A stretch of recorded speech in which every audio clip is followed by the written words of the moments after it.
Persidangan hari ini adalah menandakan bahwa pemirsa, apa yang terjadi saat ini adalah permainan kotor, orang-orang kotor. Satu sisi orang yang digugat itu sekarang lagi mau bagi-bagi uang di NTT sebagai tergugat. Orang yang menggugat donatur itu adalah orang yang mendatangani untuk dibagikan NTT. Gugatannya nggak dicabut sampai hari ini. Coba lihat. Di dunia ini, di Indonesia ini ada pengacara nggak sih? Hei pengacara, kok jadi riuh kayak begini? Kalian tahu kan ada yang mau membagikan uang 1,3 miliar di NTT. Yang katanya sepakat terakhir nggak ada podcast lagi. Hari ini sidang, yang datang cuma pihak donatur dan kita. Yayasan nggak datang. Ini mau kejar-kejaran ngabis-ngabisin uang atau mau kejar-kejaran memainkan Agus yang digugat loh.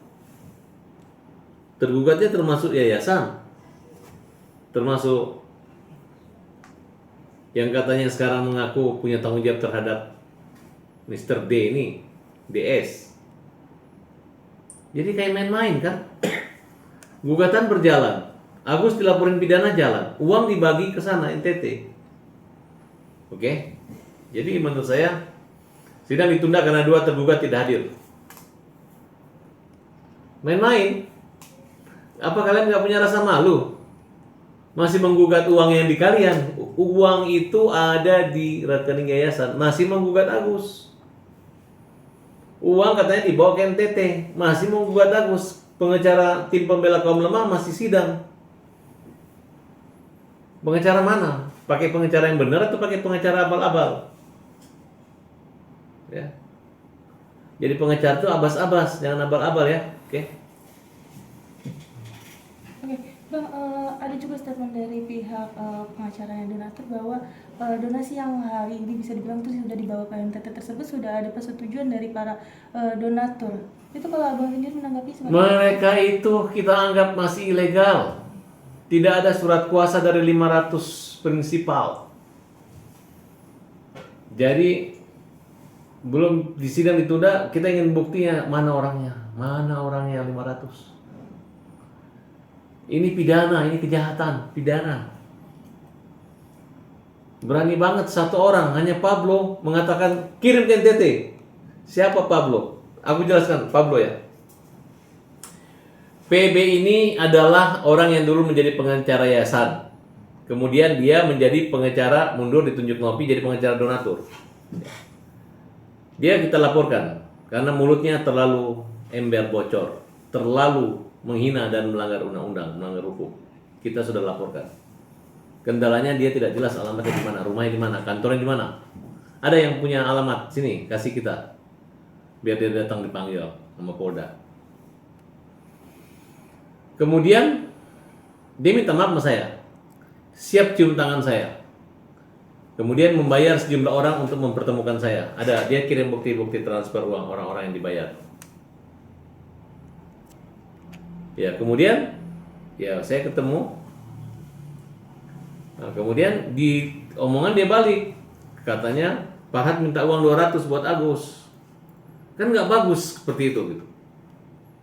Kita jelas-jelas pengacara pro demo membangun Agus minta uang buat Agus. Kita minta 1,3 miliar diserahkan ke Agus. Oke ya. Nah, karena semua pihak sudah ketemu Menteri Sosial, sayalah yang komunikasi dengan Menteri, Pak tolong diterima pengacara. Karena setahu saya kantornya bukan kantor Pablo, kantornya Pak Risman. Pablo itu ada menjadi salah satu pengacara gitu. Nah, kemudian Pak Menteri oke. Maksud saya akan membawa pengacara donatur. Kan bicara sama Menteri nih, Pak Menteri donatur pada intinya. Kan dia mengatakan semua tergantung dia. Dia udah pecah kongsi dengan Densu, udah pecah kongsi dengan Nopi. Ya, karena saya berpikir dia ngomong seperti itu, banyak saksinya, ada rekamannya. Ya kita komunikasikan dengan Pak Menteri Sosial. Nggak tahu tiba-tiba dia nggak beritahu kita, dia nyonong sendiri ketemu Menteri. di ruang makan doang, sama istrinya dibawa gitu. Tanpa melibatkan kita loh. Nah, ada foto videonya rekaman, saya lihat, oh ya Pak, kami serahkan semua kepada menteri dan ikut gitu ya. Jadi saya udah senang loh. Tapi sekarang dia hanya menjadikan pertemuan dengan menteri ini sebagai konten kreator doang. Ya, ngacang-ngacangin menteri. Ngakal-ngakalin menteri. Nggak ada, tidak ada hormatnya sama pemerintah. Langsung mengatakan serahkan ke NTT. Ya, ini Pablo, saya ingatkan kamu ya. Tidak ada, bukannya berterima kasih, dan dia itu pakai batik sama istrinya, bukan dihormati, didatangin. Itu saya yang minta sama Pak Menteri. Saya punya bukti percakapan, bahkan semua rekaman pembicaraan komunikasi saya punya.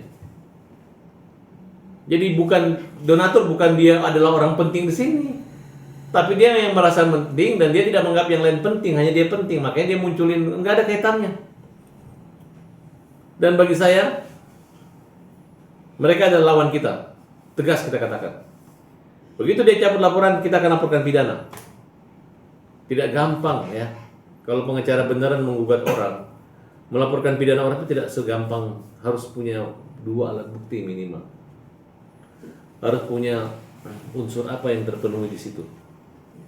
Tidak main-main mengaku jadi pengacara donatur 180 juta menarik, kemudian mengatasnamakan seluruhnya, kemudian kong kali kong, apalagi ada rekaman yang berkembang seolah-olah itu NP ini tidak sepakat yang tanda tangan itu disodorin, itu kan namanya main-main gitu.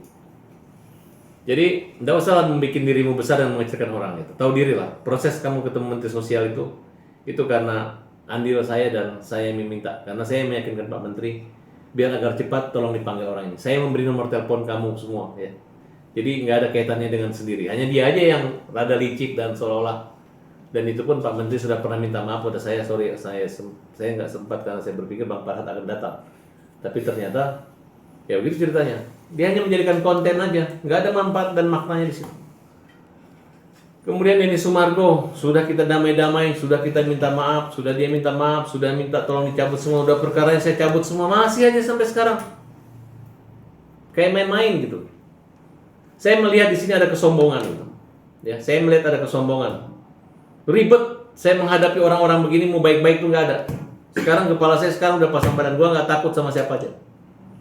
Mau dia tantang saya Sirina Pace, mau ditantang pakai apa aja, saya udah siap. Saya nggak ada lagi sekarang senyum-senyuman baik-baikan, silakan. Ya. Jadi saya nggak korek orang ya. Lu mau ngorek-ngorek gue atau ganggu-ganggu gue karena saya nggak terlibat di persoalan ini. Jangan main-main gitu. Saya lihat kalimat-kalimat antara ketua yayasan yang baru, kemudian yang bertanggung yayasan ini ngomongnya kayak orang-orang yang apa ya, mau patahin leher. Pokoknya ngomongnya tuh kayak orang yang hukum itu lebih tinggi. Dia lebih tinggi daripada hukum dan etika, dan di Indonesia kayak gitu. Saya greget banget gitu. Greget menghadapi orang kayak gini, ribet gitu. Ya. Nanti saya bikin kejutan-kejutan sama kalian. Saya bikin kejutan. Saya bikin tenang, nyaman. Saya udah Farhad Abbas sudah nggak ikut campur, udah nggak ganggu kalian lagi, nggak ikut berseteru dengan kalian lagi. Kalian artikan saya punya diam ini sebagai penakut. Lihat aja. Kalian akan dikejar oleh kesalahan-kesalahan yang kalian buat. Kalian akan dikejar oleh orang-orang yang kalian zalimi. Ini saat ini yang kalian lawan ini Agus, bukan Farhad Abbas. Kalian anggap Agus tidak punya kemampuan, buta. Pengacara yang Agus tunjuk ini adalah pengacara yang berkualitas, bukan pengacara sembarangan. Bisa kan kalian bedakan kan omongan Farhad Abbas yang pengacara dengan omongan kontentor, omongan pengacara yang nggak jelas sekolahnya, yang nggak jelas organisasi advokatnya. Bisa kan bedakan? Ribet. Tidak sesimpel dan semudah itu mereka mempermainkan. Saya ingatkan kepada Denny Sumargo, lu jangan bagi-bagi uang itu ya kepada NTT, kemudian kalau ada yang komplain lu ganti. Dari awal lu udah bilang bahwa kalau Nopi ambil lu yang ganti, uangnya Wawa lu yang ganti. Nggak ada buktinya sampai sekarang. Sekarang lagi Kalau uang ini dibagi habis, lu mau ganti mana? Dibalik dong. Pakai uang lu aja yang 1,3 miliar. Nanti kalau lu menang lawan Agus, baru lu ganti uang lu diganti 1,3 miliar. Jangan dibolak-balik.